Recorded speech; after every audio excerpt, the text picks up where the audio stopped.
Krishna Hare Hare Hare Rama Hare Rama Rama Rama Hare Hare Hare Krishna Hare Krishna Krishna Krishna Hare Hare Hare Rama Hare Rama Rama Hare Hare Hare Krishna Hare Krishna Krishna Krishna Hare Hare Hare Rama Hare Rama Rama Rama Hare Hare Hare Krishna Hare Krishna Krishna Krishna Hare Hare Hare Rama Hare Rama Rama Hare Hare नमः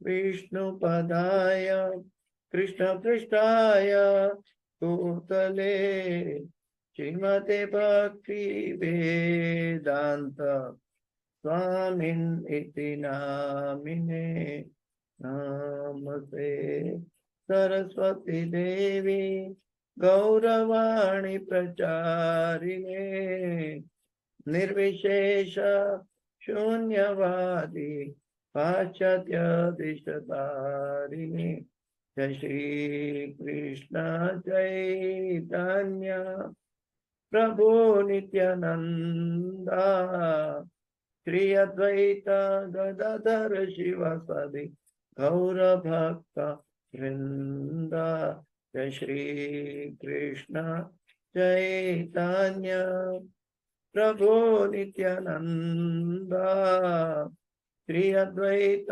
गदाधर शिवासादि गौर भक्त वृंद हरे कृष्णा कृष्ण कृष्ण हरे हरे हरे राम राम राम हरे हरे हरे कृष्णा कृष्ण कृष्ण हरे हरे हरे राम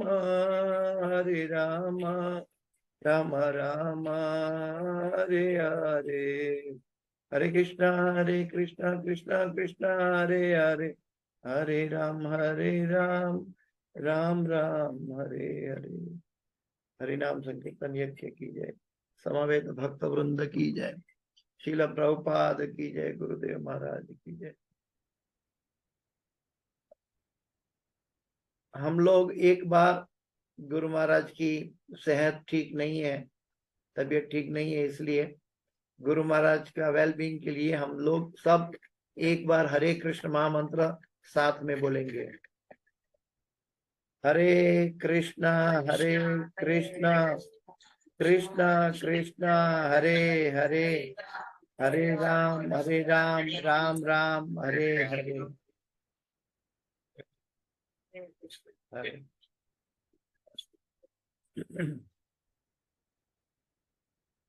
जय गुरुदेव। ओम अज्ञानतिमिरान्धस्य ज्ञानाञ्जनशलाकया चक्षुरुन्मिलितं येन तस्मै श्री गुरुवे नमः। श्रीमद् भागवतम दूसरा स्कंद 10वां अध्याय 42वां श्लोक 42 2:10-42। ओम नमो भगवते वासुदेवाय ओम नमो भगवते वासुदेवाय ओम नमो भगवते वासुदेवाय। नारायणं नमस्कृत्यं नरं चैव नरोत्तमं देवीं सरस्वतीं व्यासं ततो जयमुदीरयेत्। नष्ट प्रायेषु अभद्रेषु नित्यं भागवत सेवया भगवते उत्तम श्लोके भक्तिर्भवति नैष्ठकी। श्री गौरंग महाप्रभु की जय, निताय गौरंग की जय। 2:10:42 सैवेदं जगद्धाता भगवान रूपधृक् पुण्य पुष्णाति तापयन् विश्वं तिर्यग्नरसुरादिभिः। सैवेदं जगद्धाता भगवान धर्म रूपधृक् पुष्णाति स्थापयन् विश्वं तिर्यग्नरसुरादिभिः। क्षम्यताम्। सैवेदं जगद्धाता भगवान धर्म रूपधृक् पुष्णाति स्थापयन् विश्वं तिर्यग्नरसुरादिभिः। सैवेदं जगद्धाता भगवान धर्म रूपधृक् पुष्णाति स्थापयन् विश्वं तिर्यग्नरसुरादिभिः। सैवेदं जगद्धाता भगवान धर्म रूपधृक् पुष्णाति स्थापयन् विश्वं तिर्यग्नरसुरादिभिः। तो अनुवाद और तात्पर्य में चलते हैं। अनुवाद और तात्पर्य भाई एसी भक्तिवेदांत स्वामी श्रील प्रभुपाद महाराज की जय।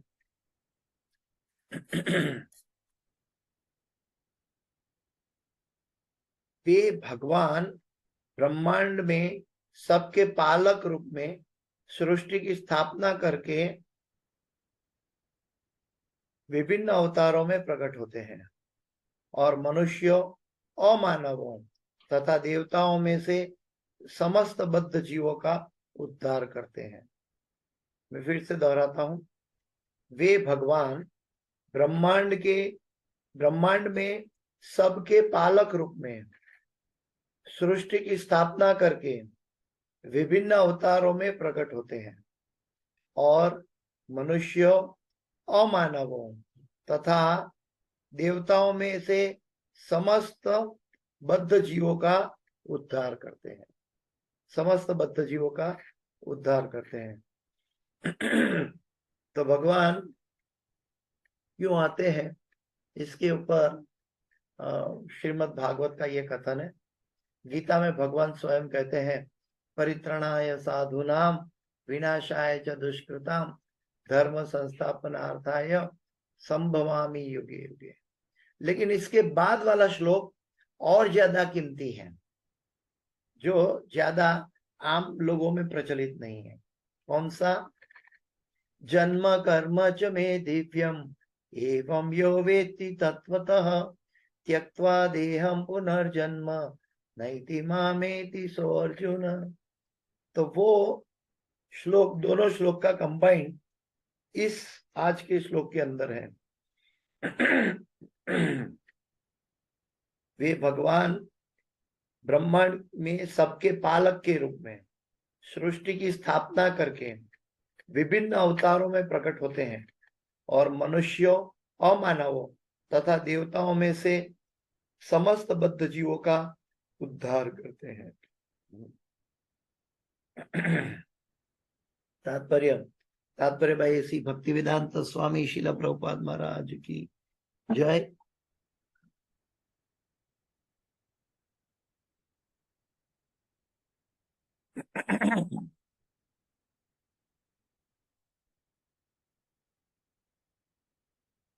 पूर्ण पुरुषोत्तम भगवान विष्णु जीवों के विभिन्न समाजों में उनको माया के चुंगल से उबारने हेतु अवतरित होते हैं और भगवान के ऐसे कार्यकलाप केवल मानव समाज तक ही सीमित नहीं रहते।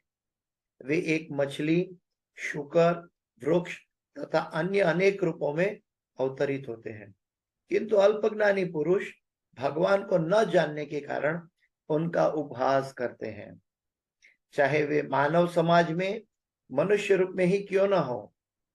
अतः भगवान भगवद गीता 9:11 में कहते हैं, अवजानन्ति मां मूढ़ां मानुषीं तनुमाश्रितं परम भावमजानन्तो मम भूत महेश्वरम।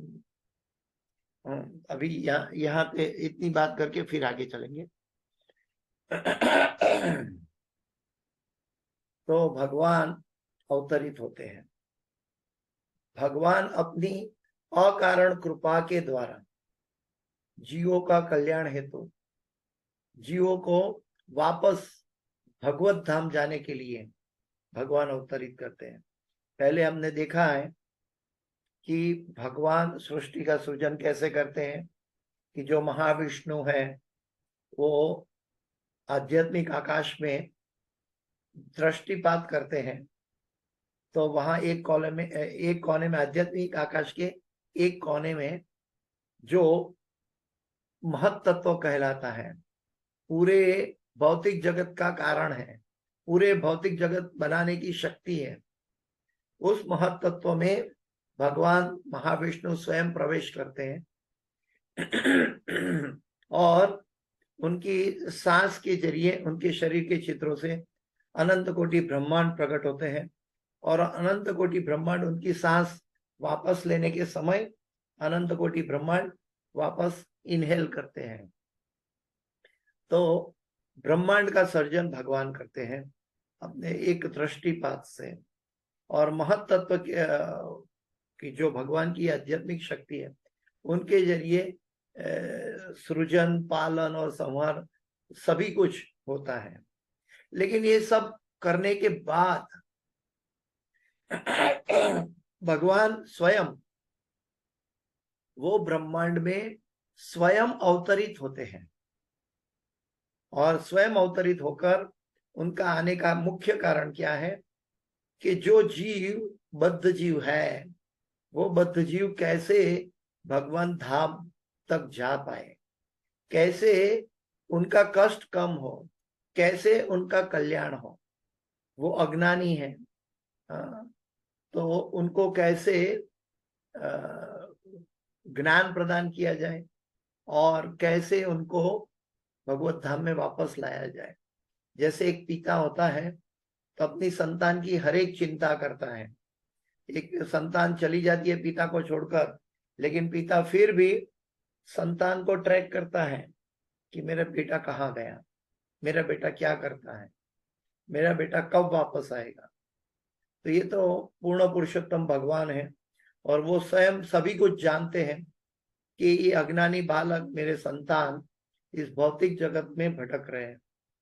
उनको मालूम नहीं है, लेकिन क्या बोलते हैं, अपनी क्षीण दृष्टि से टेम्पररी लाभ देख रहे हैं, अपनी इंद्रियों के जरिए टेम्पररी लाभ देख रहे हैं और उसी में आनंद भोगना चाहते हैं। लेकिन ये सब परिवर्तनशील है, दुखदायक है और नाशवंत है। तो भगवान इससे छुड़ाने के लिए भगवान कहते हैं कि जो जीव भगवान को प्रेम करना चाहते हैं मगर रास्ता भटक चुके हैं, तो ऐसे जीवों का, बद्ध जीवों का, और वहां तक कि निम्न श्रेणी के मनुष्य को, कि जो बिल्कुल अज्ञानी है, उनको शास्त्रों के जरिए ज्ञान प्रदान करने के लिए, शास्त्रों का उद्देश्य शाश्वत रखने के लिए भगवान प्रकट होते हैं। जैसे हम देखते हैं मत्स्य अवतार में भगवान ने सभी शास्त्रों का रक्षा किया था। तो सभी शास्त्रों का रक्षा किया था, इसका मतलब यह है कि भगवान चाहते हैं कि हरेक जीव ये शास्त्रों के जरिए मेरे तक पहुंच पाए। ये एकमात्र लिंक है और उसका कभी नाश नहीं होता। इसलिए ये जो शास्त्र है, जो वेद व्यास जी के द्वारा वर्णित है, इनको हम कहते हैं सनातन धर्म के शास्त्र है। वो उसको कभी उसका प्रगट्य नहीं, उसका अंत नहीं है। वो भगवान की इच्छा से भगवान के द्वारा प्रकट किया हुआ है, इसलिए प्रकट किया हुआ है ताकि जीवों का उद्धार हो। तो भगवान स्वयं आते हैं। कभी कभी कोई समय भगवान अपने पार्षदों को भेजते हैं और पार्षदों को भेजकर भक्तों की सहाय करते हैं। सभी जीव जो भगवान को समर्पित होना चाहते हैं भगवान अपने निर्देशक के रूप में स्वयं अपनी शक्ति के द्वारा गुरु के रूप में प्रकट होते हैं और जीवों को रास्ता दिखाते हैं, और वो रास्ता दिखाकर जीवों को धीरे धीरे धीरे धीरे आध्यात्मिक शक्ति प्रदान करके उनको भौतिक धाम ले जाते हैं। यानी कि भगवान की कितनी करुणा है कि जीवों को वापस अपने धाम ले जाए। तो यहाँ पे हमें as a preacher, Prabhupada ji भी समझाते कि एज ए प्रीचर हम सबको ध्यान रखना है। कभी कोई भी व्यक्ति, नया व्यक्ति इस्कॉन में जुड़ता है या हम प्रचार करते हैं, तो कभी भी जो जो जीवों को पता नहीं है उसके ऊपर कटाक्ष ना किया जाए, उसके ऊपर झगड़ा ना किया जाए, उसके ऊपर गुस्सा ना किया जाए, बल्कि उसके ऊपर करुणा की जाए, उनके ऊपर करुणा की जाए कि ये बेचारा कितना अज्ञानता में है, और भगवान से प्रार्थना करें कि इनकी अज्ञानता कब दूर हो और ये कब भगवत प्रेमी बने। तो भगवान जैसे यदि यदि आचरति श्रेष्ठ, भगवान स्वयं पालन करते हैं, करुणा करते हैं, अकारण कृपा करते हैं। तेषाम एवं अनुकंपार्थम अहम अज्ञान जम तमः, वो अनुकंपा करते हैं और हमारा अज्ञानता दूर करते हैं। नाशयाम्यात्म भावस्तो ज्ञान दीपे न भास्वता। तो भगवान हमारी अज्ञानता दूर करके हमें ज्ञान के दीपक देते हैं। क्यों? क्योंकि भगवान जीव को बहुत प्रेम करते हैं। अभी इस भौतिक जगत में जब जीव आता है तो भौतिक कार्यकलाप में वो उलझ जाता है। वो सोचता है इसके बिना मेरा निभाव नहीं होगा। वो सोचता है कि ये कार्य तो, ये कर्म तो मुझे करना ही पड़ेगा। हाँ, लेकिन ये सब निभाव के लिए ये कर्म करना ही पड़ेगा, ऐसा क्यों करता है? क्योंकि वो अपने शरीर को शाश्वत मानता है। हाँ, वो सोचता है इस शरीर के निभाव के लिए, ये परिवार के निभाव के लिए आवश्यक है। लेकिन हम ये नहीं समझते हैं कि कर्म करने से जो प्राप्त होता है उससे कई गुना ज्यादा, अनंत मात्रा में भगवान द्वारा अपने जीवों के कल्याण के लिए प्रदत्त किया जाता है। भगवान द्वारा ये जब एक उन्नत भक्त भक्ति में आगे बढ़ जाता है तो वो समझ पाता है कि कैसे भगवान भक्त को बिना कहे उनकी जरूरियात और आवश्यकता पहुंचा देते हैं।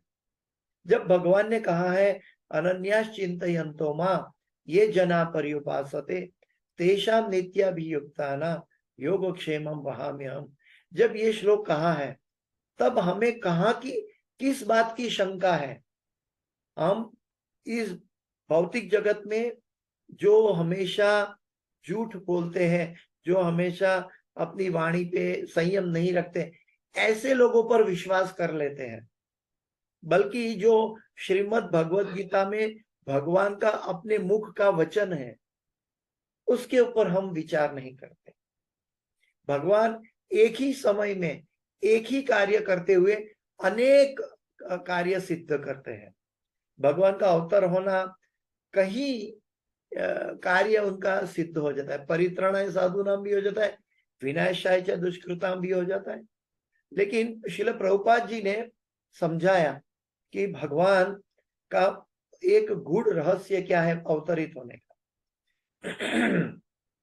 प्रभुपाद जी ने समझाया कि वो जीवों को एक निष्ठा प्रदान करने के लिए, एक क्या बोलते हैं, एक इंश्योरेंस, आध्यात्मिक इंश्योरेंस देने के लिए भगवान अवतरित होते हैं। जैसे कि हम जानते हैं कि प्रहलाद महाराज के लिए भगवान एक इमरजेंसी अवतार धारण कर लिया। इमरजेंसी, माँ बाप की सोच में नहीं बैठे, मैं यहाँ माँ बाप के लिए तैयार करके आऊंगा फिर मैं प्रकट होगा, नहीं। भगवान नरसिंह भगवान जब प्रकट हुए तो वो साबित करना चाहते हैं कि मेरा अवतरित होने के लिए कोई मापदंड भौतिक जगत का आवश्यक नहीं है। मैं अपने भक्त के लिए सदैव तत्पर रहता हूं। वो अपने भक्त को जो दृढ़ श्रद्धा है, अनन्या चिंतयन्तो मां, इसका लाइव एग्जाम्पल है भक्त प्रहलाद महाराज। तो वो उनकी रक्षा के लिए वो किसी भी हालत में वो आ जाएंगे। भगवान आ रहे हैं, और जब भगवान अवतरित होते हैं तो उससे क्या होता है कि भक्त के हृदय में भगवान के प्रति जो प्रेम और श्रद्धा है, वो श्रद्धा को निष्ठा में परिवर्तित कर देते हैं कि हाँ, मेरे भगवान आ गए और मेरी रक्षा करेंगे। इसके लिए भगवान कोई मापदंड, कोई प्लानिंग नहीं है, लेकिन भगवान भक्त के लिए ये अलग अलग अवतार धारण किए। ये हर एक अवतार से हम कुछ ना कुछ लेसन, हमारे लिए उपदेश पा सकते हैं कि भगवान हर परिस्थिति में कैसे भक्तों की रक्षा करते हैं, कैसी करुणा से भगवान अवतरित होते हैं। भगवान का अवतर होना यानी कि भगवान तो एक दृष्टि से देखे तो गोलोक वृंदावन धाम को कभी त्यागते नहीं है, लेकिन फिर भी अपना एक्सपांशन करके अपना वो अवतारी है। भगवान ओरिजिनल भगवान श्री कृष्ण अवतारी है, और वो अवतारी से स्वयं अवतार लेके प्रकट होते हैं। भगवान से महाविष्णु आए हैं, और महाविष्णु से कई अवतार आए हैं। ओरिजिनल बलराम से, और बलराम के बाद नारायण होकर हम सब जानते हैं कि महाविष्णु के द्वारा फिर गर्भोदक्षय विष्णु के द्वारा हर एक ब्रह्मांड में प्रवेश करते हैं। और गर्भोदक्षय विष्णु जो कि ब्रह्मांड का संचालन करते हैं, यानी कि मेरे संतानों ने अपने निभाव के लिए, अपनी आवश्यकताओं के लिए जो जो जरूरी है, उसको ढूंढने से पहले, उसको खोजने से पहले भगवान पहुंचा देते हैं। जैसे कि हम इस पृथ्वी पर अवतरित हुए, जन्म लिए, तो इस पृथ्वी पर हमने जब जन्म लिया तब इस शरीर को ऑक्सीजन की आवश्यकता थी। माता की वूम में तो वो प्रदान नहीं किया जाता, फिर भी संचालन हो रहा था। लेकिन जैसा जन्म हुआ तो ऑक्सीजन की आवश्यकता थी, लेकिन भगवान ने हमारे लिए पहले से हमें वही माहौल में पहुंचाया कि जहां ऑक्सीजन प्रचुर मात्रा में उपलब्ध है। ऐसे हर एक चीज, हमारे निभाव की हर एक चीज की आवश्यकता भगवान प्रदान करते हैं। चाहे हमें निरोगी रखने के लिए, प्रकाश के लिए सूर्य देवता की, चंद्र देवता की, हम सब जानते हैं ये सब बात। लेकिन हम उसको क्या बोलते हैं, एकम्प्लिश नहीं करते हैं।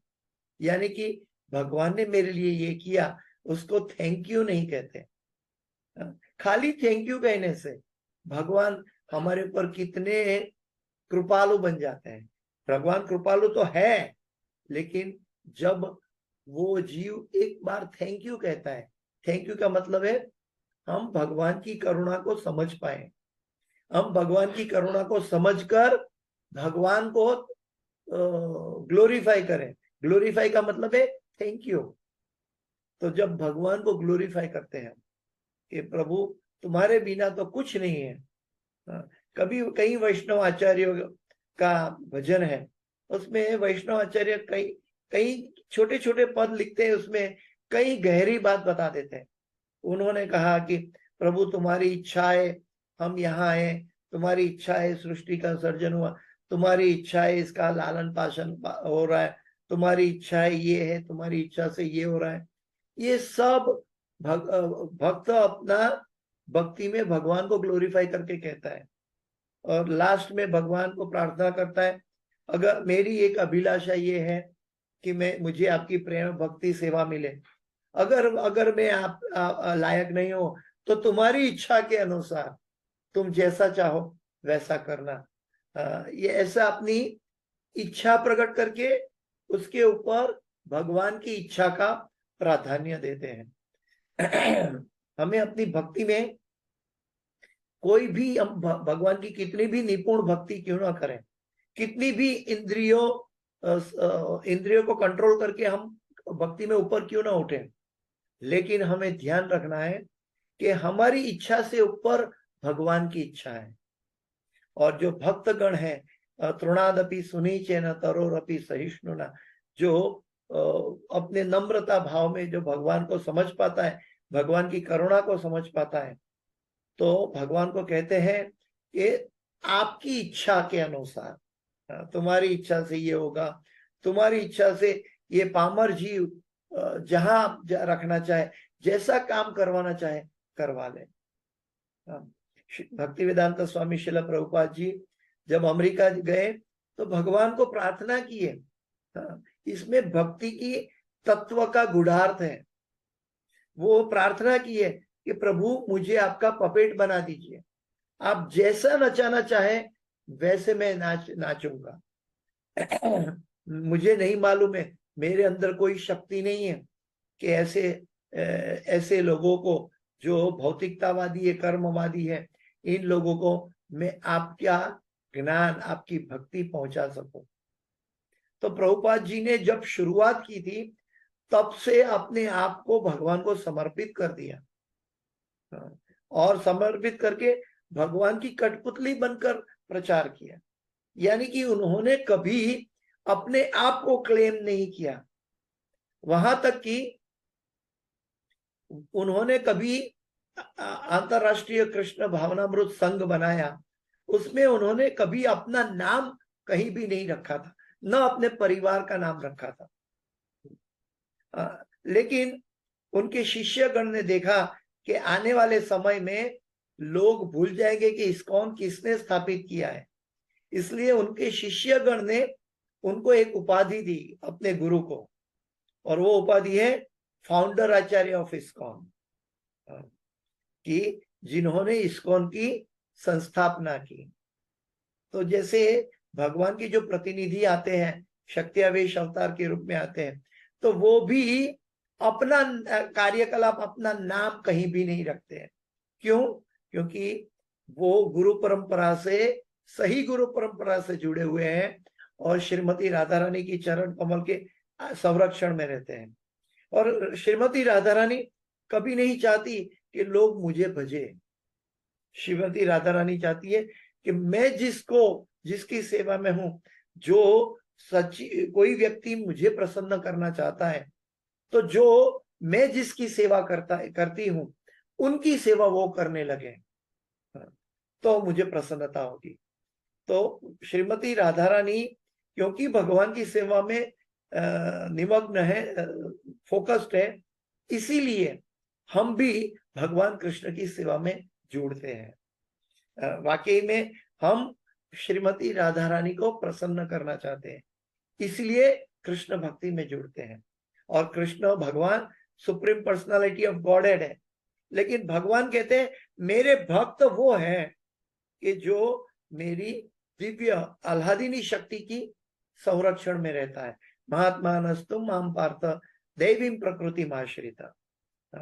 तो भगवान ये चाहते हैं कि मेरी दैवी शक्ति के संरक्षण में मेरे भक्त सुरक्षित रहे।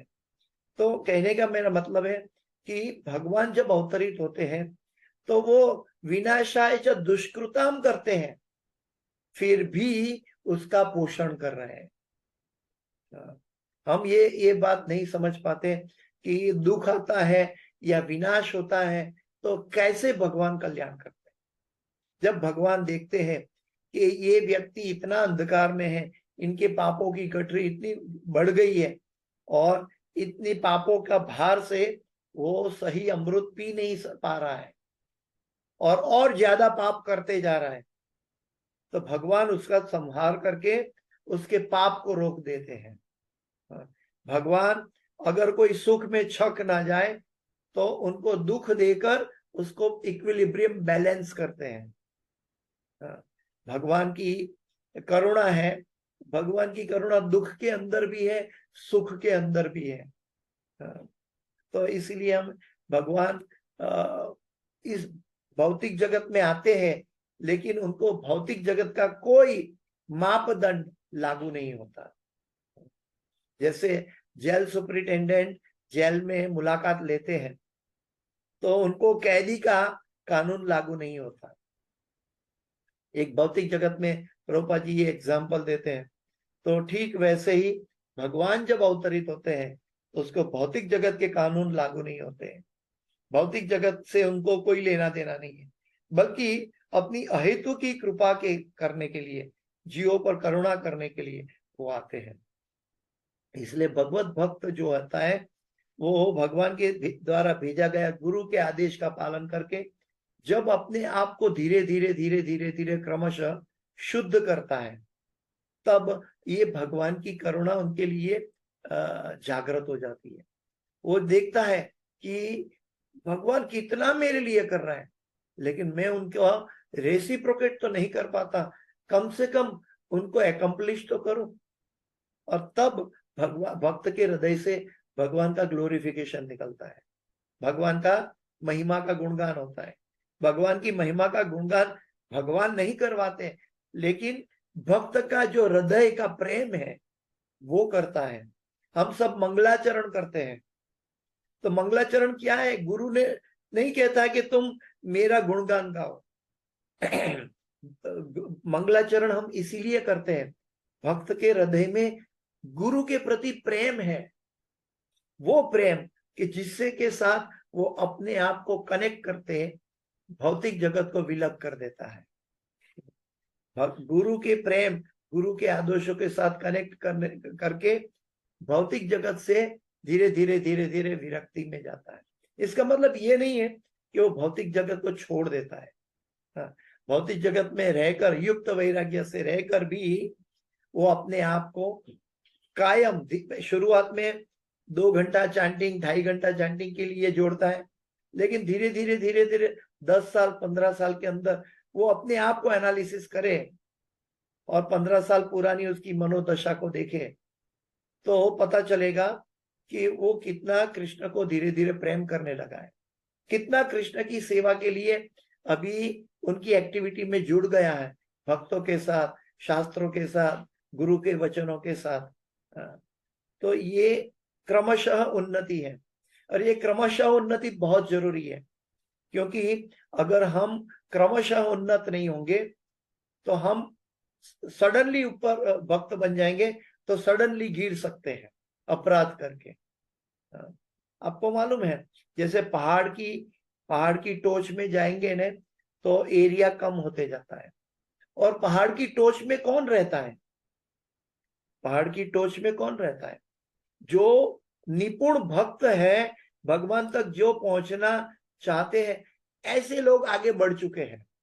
तो हम अगर एक पहाड़ की बात करें, भक्ति का पहाड़ की बात करें, तो भक्ति के पहाड़ में सामान्य जन को अपलिफ्ट करने के लिए भगवान अवतरित हुए, भगवान ने अपना रिप्रेजेंटेटिव गुरु को भेजा।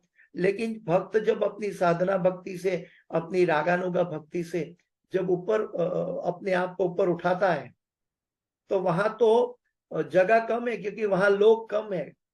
पहाड़ में ऊपर छोटा होता है एरिया, तो लोग कम है। कौन से लोग हैं वहां? भगवान के शुद्ध भक्त प्रेमी लोग हैं। तो हम जब शुरू से वैष्णव अपराध नहीं करेंगे, ये सीखा है, तो हम ऊपर जाके भी वैष्णव अपराध नहीं करेंगे। और जब वैष्णव अपराध अगर सडनली हो गया तो हमारा पतन होना निश्चित हो जाएगा।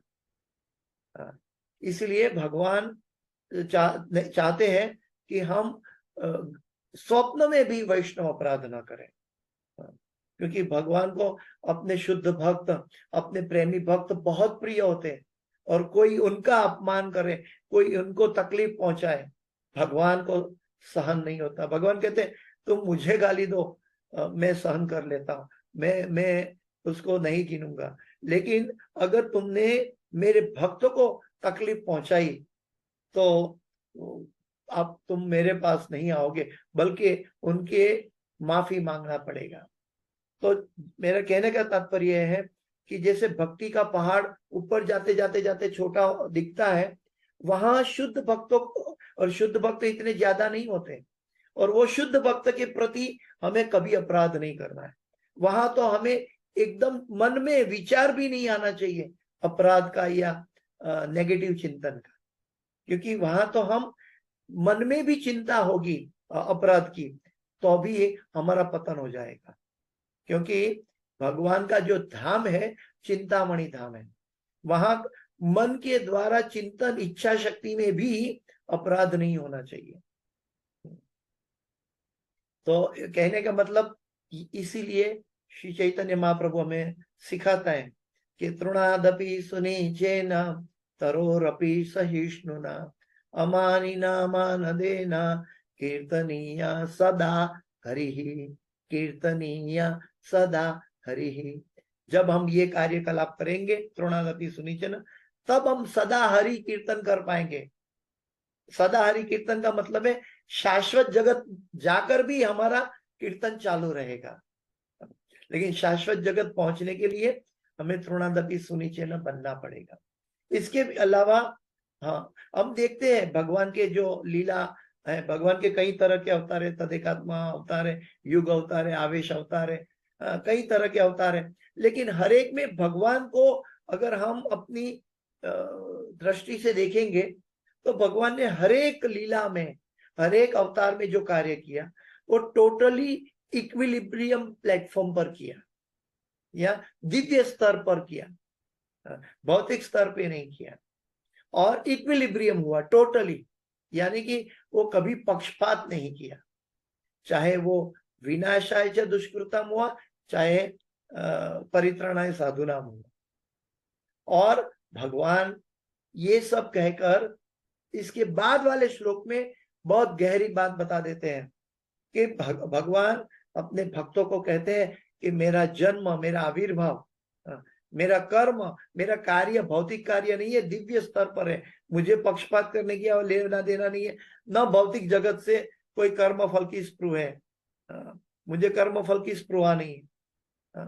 तो भगवान कहते हैं कि जब मैं कार्य करता हूं, मेरा जन्म और कर्म जो तत्व से जान लेता है, तत्व से का मतलब है इन ट्रूथ, जो जान लेता है, त्यक्त्वा देहम पुनर्जन्म नैति मामेति स अर्जुन, तो वो ये शरीर छोड़ने के बाद फिर से इस भौतिक जगत में नहीं आएगा। तो भगवान के कार्यकलाप को समझना, भगवान के जन्म और भगवान के कर्म को समझना, इसका मतलब ये है कि हम दिव्य स्तर पर हम अपनी भक्ति की पराकाष्ठा की ओर जा रहे हैं। जब भगवान में हमें दोष दिखाई दे, जब भगवान के कार्यकलाप में दोष दिखाई दे, तो भी भगवान अपने लीला में दुर्योधन जैसा पात्र खड़ा करके दिखाते हैं कि उनके सामने, धृतराष्ट्र के सामने, दुर्योधन के सामने भगवान खड़े हैं, कर्ण के सामने खड़े, लेकिन वो भगवान को नहीं पहचान पाते, वो अपनी माया में बद्ध रहते हैं।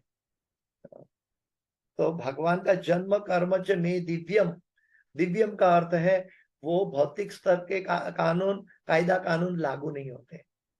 और भगवान अपनी अकारण कृपा से हमारा उद्धार करने के लिए आते हैं, तो हमें अन्याय क्यों करेंगे?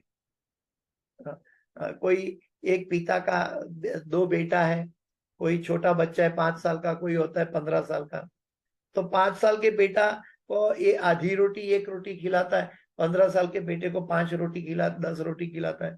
तो पिता अन्याय नहीं कर रहा है, बल्कि उनकी क्षमता के अनुसार उनको प्रदान कर रहा है। तो ठीक वैसे ही भक्ति में हमारी निपुणता, हमारी क्षमता तब बढ़ेगी जब हम तृणादपि सुनीचेन तरोरपि सहिष्णुना अमानी न मान देना कीर्तनीया सदारी, ये हमारा मापदंड होगा, तब हम भक्ति में उन्नत हो पाएंगे। गुरु महाराज श्रील प्रभुपाद जी और गुरु महाराज हमें बताया है कि हमें ये शिक्षास्त्र का 3रा श्लोक गले में पहनकर रखना चाहिए, ताकि हम कभी भी इसको भूले नहीं, क्योंकि हमारा भक्ति की उन्नति का कदम इसी के अंदर छुपा हुआ है। कीर्तनिया सदा हरि चाहिए तो तृणादपि सुनीचेन होना बनना होगा। उसके बाद जब भगवान को शिक्षाष्टक में श्री चैतन्य महाप्रभु बताते हैं कि मम जन्मनि जन्मनीश्वरे भवतात भक्ति अहेतु कीर्तवई। जब हम देखते हैं कि मैं भक्ति के, भगवान की भक्ति के लिए निपुण नहीं हूं, लायक नहीं हूं, या तो निम्न स्तर के लोग भी भक्ति में है, तो भगवान सिखाते हैं कि अगर मुझे आपकी नजर में मैं क्वालिफाई नहीं हूं, तो मुझे भक्तों के घर में, भक्तों के संग में, भक्ति के साथ जुड़े रखने के लिए जन्म देना। लेकिन जो निपुण भक्त है वो भगवान को प्रार्थना करता है। उसके बाद वाले श्लोक में, उसके बाद वाले 2 श्लोक है, उसमें निपुण भक्त प्रार्थना करता है, अयि नंद तनुज किंकरम पतितां मां विषमे भवाम्बुधौ कृपया तव पाद पंकज स्थित धूलि सदृशं विचिन्तया नयनं गलदश्रुधारया वदनं गद्गदरुद्धया गिरा पुलकै निचितं वपु कदा तव नाम ग्रहणे भविष्यति। भगवान इतना अपने आप को निम्न मानता है। हम देखते हैं कि सभी वैष्णव आचार्य परंपरा कितने बड़े बड़े आचार्य हैं, लेकिन मौसमापतित प्रभु नापई बिहारा सिखाते हैं।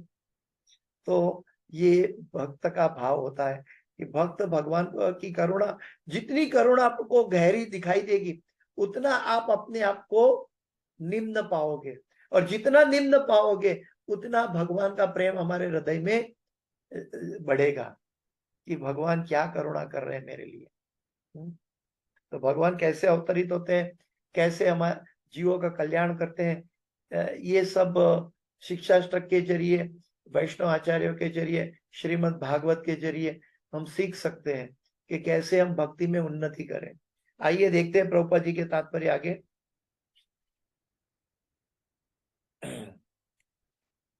जैसा कि हम पिछले श्लोकों में बता चुके हैं कि निष्कर्ष यह निकलता है कि भगवान कभी भी भौतिक सृष्टि की उत्पत्ति नहीं होते। भगवान कभी भौतिक सृष्टि की उत्पत्ति नहीं होते, यानी अपना उनका जन्म कर्मच में दिव्यम, वो अपने कर्म के फल रूप में जन्म नहीं लेते। उनकी दिव्य स्थिति सदैव अपरिवर्तित रहती है। वो भगवान का डिटेरियोरेशन नहीं होता है, भगवान का जन्म भी नहीं होता है, भगवान का आविर्भाव होता है, प्रागट्य होता है। और जिसका जन्म है उसका मृत्यु है, लेकिन भगवान का प्रागट्य है, और भगवान अंतर्धान होते हैं। देखिए सूर्य सुबह में जन्म नहीं लेता, सूर्य रात को मृत्यु को पाता नहीं है, वो अंतर ध्यान होता है, प्रागट्य होता है, अंतर ध्यान होता है। सूर्य की तरह भगवान भी प्रकट होते हैं और अप्रगट लीला करते हैं। वे ज्ञान तथा आनंद के शाश्वत रूप है। वे ज्ञान तथा आनंद के शाश्वत रूप है। जो ज्ञान हमें भगवत धाम ले जाए वो भौतिक जगत का ज्ञान नहीं है। वो बॉडी का डॉक्टर बनेंगे हम तो बॉडी का, डेड बॉडी का ध्यान अर्जित करेंगे, लेकिन आत्मा का ज्ञान तो इस दुनिया की कोई यूनिवर्सिटी नहीं दे सकती।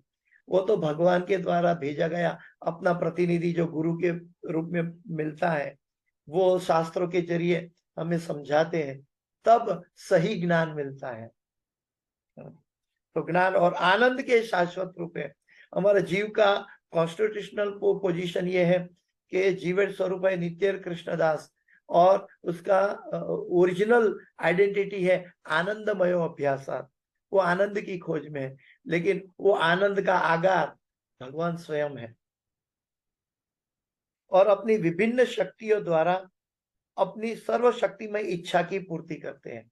अपनी विभिन्न शक्तियों द्वारा अपनी सर्वशक्तिमय इच्छा की पूर्ति करते हैं। भगवान की इच्छा, भगवान तुम्हारे इच्छाएं, ब्रह्मांड प्रकट होता है, तुम्हारी इच्छाएं इसका विनाश होता है, तुम्हारी इच्छा से इसका पालन होता है, तुम्हारी इच्छा से जीव तुम्हारे पास आते हैं, तुम्हारी इच्छा से तुम जीव पर करुणा अनुकंपा करते हैं।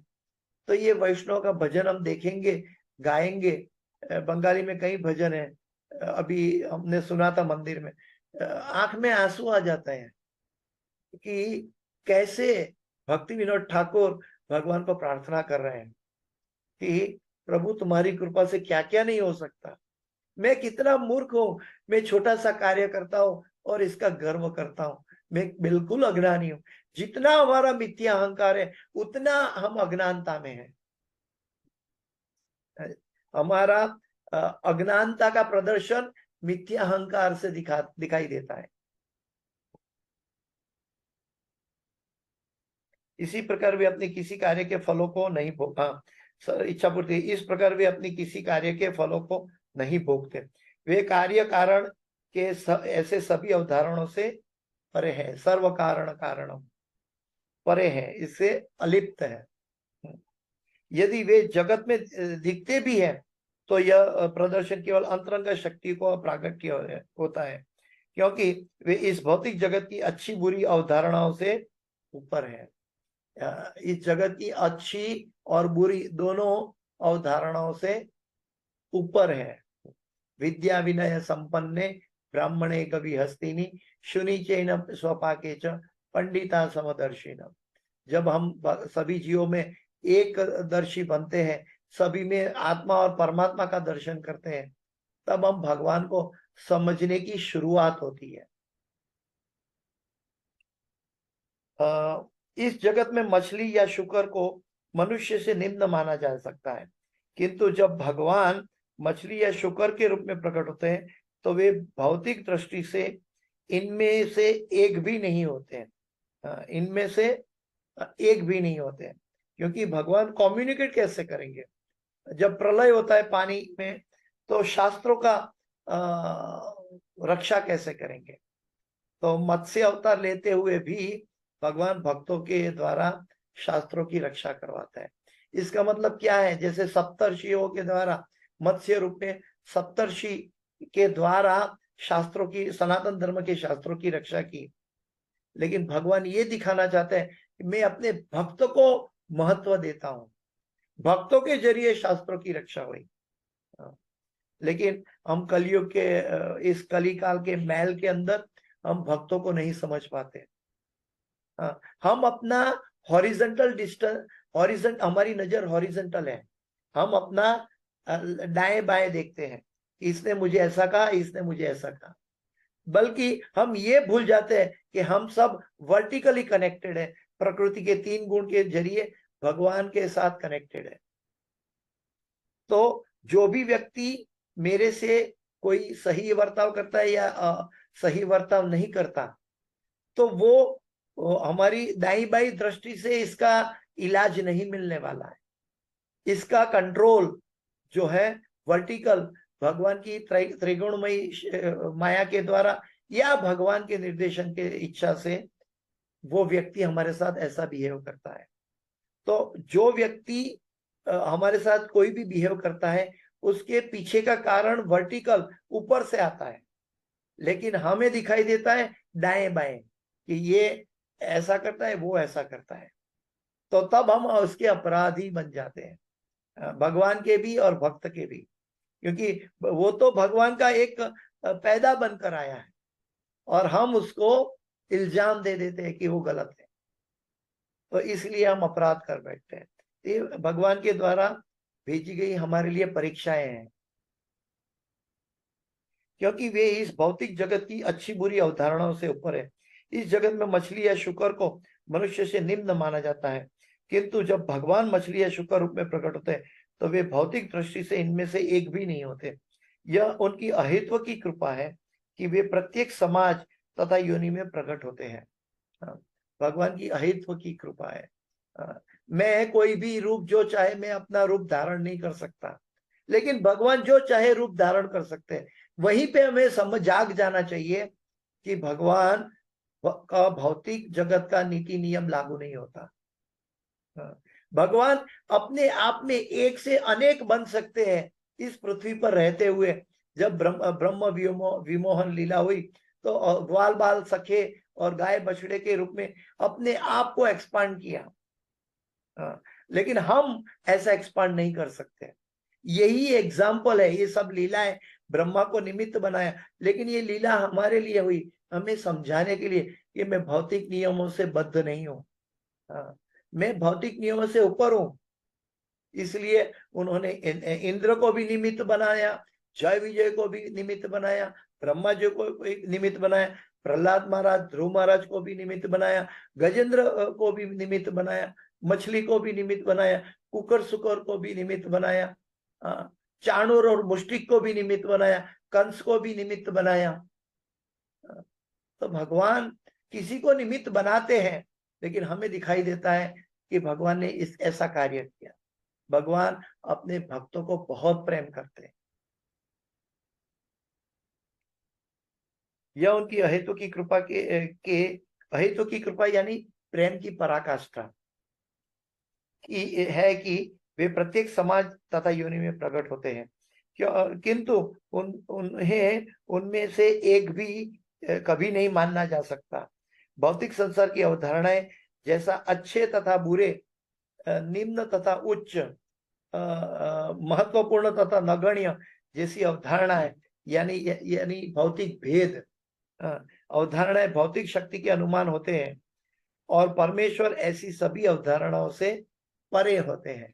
भगवान को ये कुछ लागू नहीं होता है, नगण्य भी या महत्वपूर्ण भी, निम्न या उच्च, अच्छा या बुरा, कुछ भी भगवान को लागू नहीं होता है। भगवान परे शक्ति से आते हैं, आध्यात्मिक शक्ति से आते हैं। इसको कैसे समझा जाए? जैसे एक खिलौना प्लास्टिक का बना हुआ है, रबर का बना हुआ है, लेकिन इसके अंदर बैटरी डाल दी गई तो वो खिलौना चलने लगता है, बोलने लगता है। या तो पियानो है तो सारेगमपधनिसा करने लगता है। लेकिन वो जो अंदर बैटरी की जो शक्ति है, बैटरी का जो पदार्थ है, वो न तो प्लास्टिक है न तो रबर है, वो तो बैटरी है, वो अलग तत्व है जिनकी शक्ति से वो खिलौना चलता है। ठीक वैसे ही भगवान की परे शक्ति है जिनके द्वारा इस भौतिक जगत का सृजन, पालन और संहार होता है।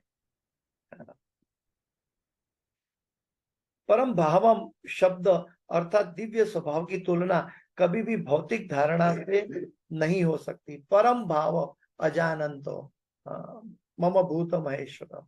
भगवान कहते हैं परम भावम।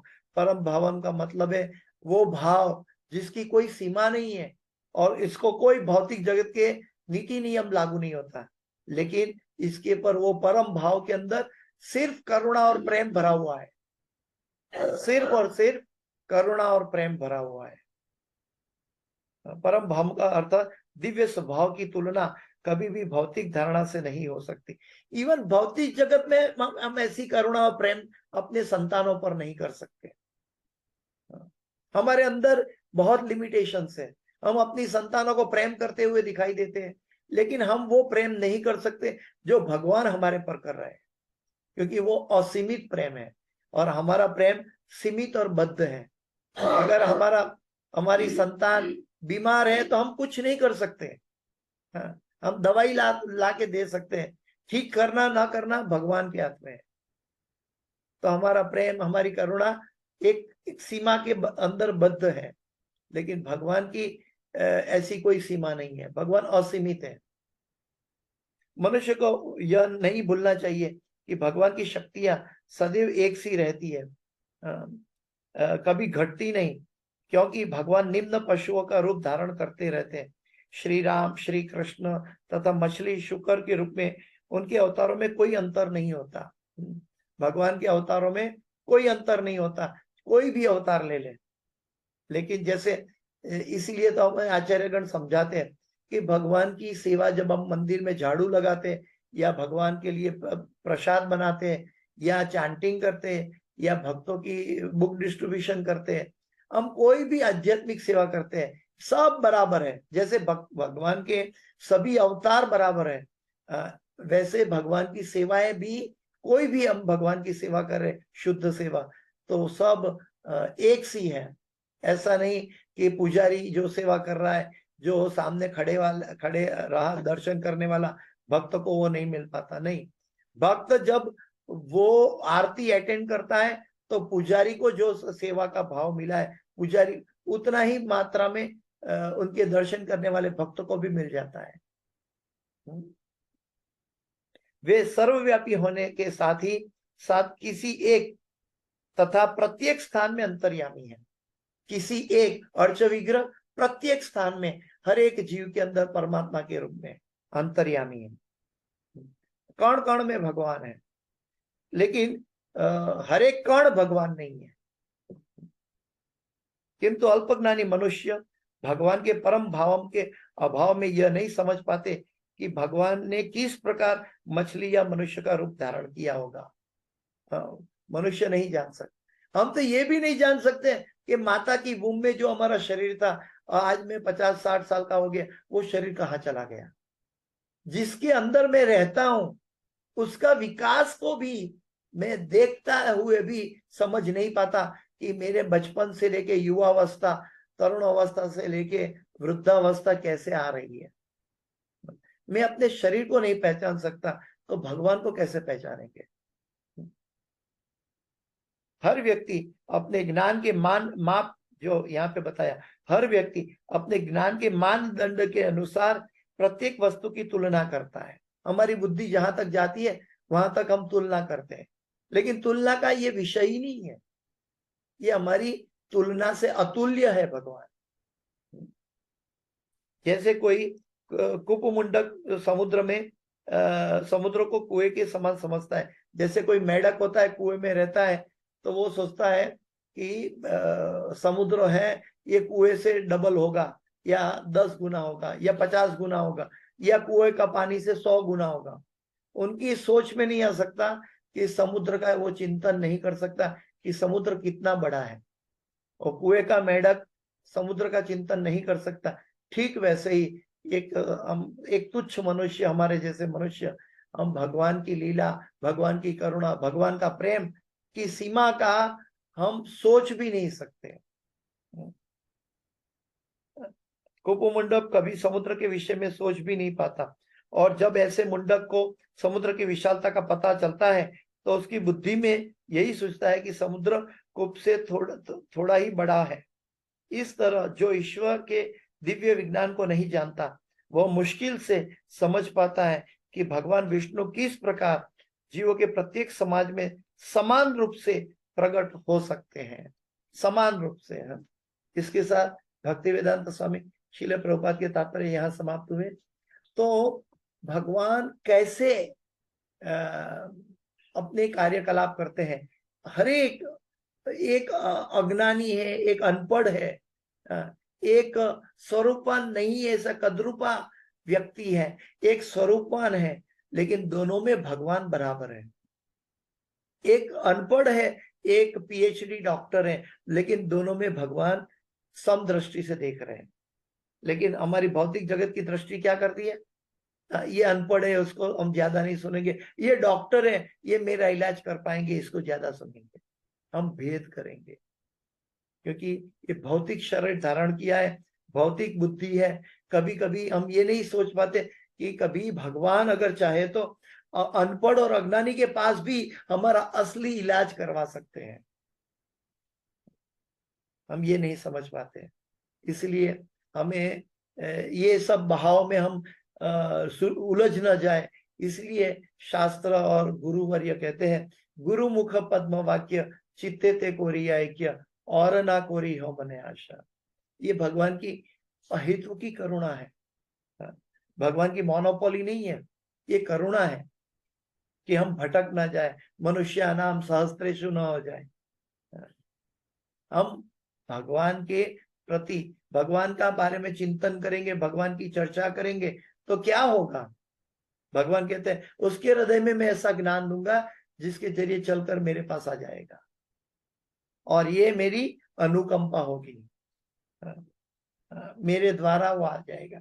तो हमें ये देखना है कि भक्ति की निपुणता तब है जब हम समझेंगे कि भगवान मुझसे प्रेम करते हैं, इसलिए मेरे द्वारा भक्ति करवा रहे हैं। ये चीज, ये बात करके मैं अपनी वाणी को समय के अनुसार विराम देता हूँ। किसी का कोई प्रश्न है तो बाद में पूछ सकते हैं। ये क्लास की जो भी कोई सुकृति है वो मेरे गुरु महाराज हिज होलीनेस जय पताका स्वामी आचार्यपाद गुरु महाराज की है और शिल प्रभुपाद जी की है। और इस क्लास के अंदर कोई भी गलती, त्रुटि, क्षति है, मेरी अपनी है, कृपया मुझे क्षमा करें। वाञ्छाकल्पतरुभ्यश्च कृपा सिन्धुभ्यैव च पतितानां पावनेभ्यो वैष्णवेभ्यो नमो नमः।